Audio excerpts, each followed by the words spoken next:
Очередное массовое отравление, на которое уже не знаешь, как реагировать, да и, собственно говоря, душевных сил нету для ярких реакций, потому что это происходит регулярно.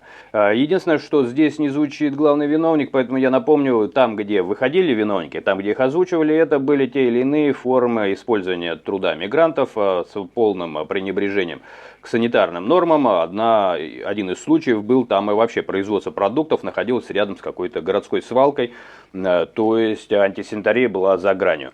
Причем владельцы зачастую как легко отделываются в максимум на время следствия, они под домашним арестом. Это те, кто на этом денег сделали огромное количество, потому что продуктовые бизнесы, они всегда достаточно прибыльные.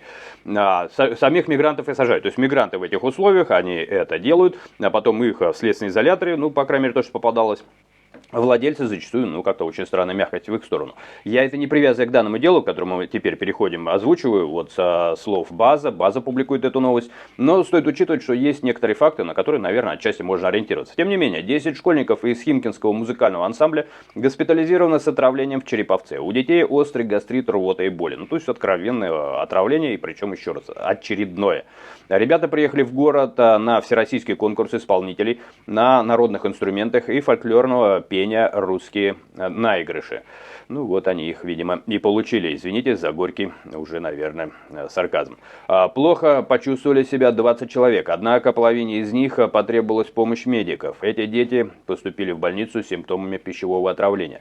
Сейчас один ребенок находится в реанимации в состоянии средней степени тяжести.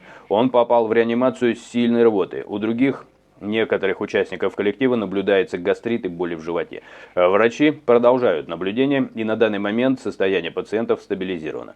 По данным базы, врачи склоняются к версии пищевого отравления. Предполагается, что причиной недомогания мог стать комплексный обед в заведении общепита Череповца, где юным музыкантам подали мясо с гарниром и суп.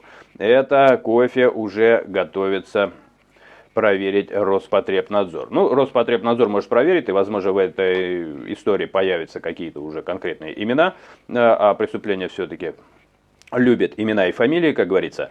Но что-то мне подсказывает, что если будут честны, то, наверное, и в плане виновных мы увидим какие-то знакомые слова. Что-нибудь из области отсутствия санитарных книжек, допусков, ложные какие-нибудь документы тех, кто работал на каких-нибудь кухнях. Но я уже тут забегаю вперед, останавливаю себя вовремя, а вас не останавливаю, у вас для этого есть комментарий. Предлагайте свои мысли, а может быть кто-то оттуда и знает просто подробности, тогда пишите, не стесняйтесь, это крайне полезно. Я мониторю и комментарии, спасибо, храни бог, YouTube, интернет, ну все, что сейчас в России тормозят, потому что в YouTube недавно интегрировали искусственный интеллект, который помогает, кстати говоря, анализировать и комментарии, и сами видео, ну, собственно говоря, проводить работу по мониторингу ваших мнений. Так что мнение в студию. Увидимся. Берегите себя.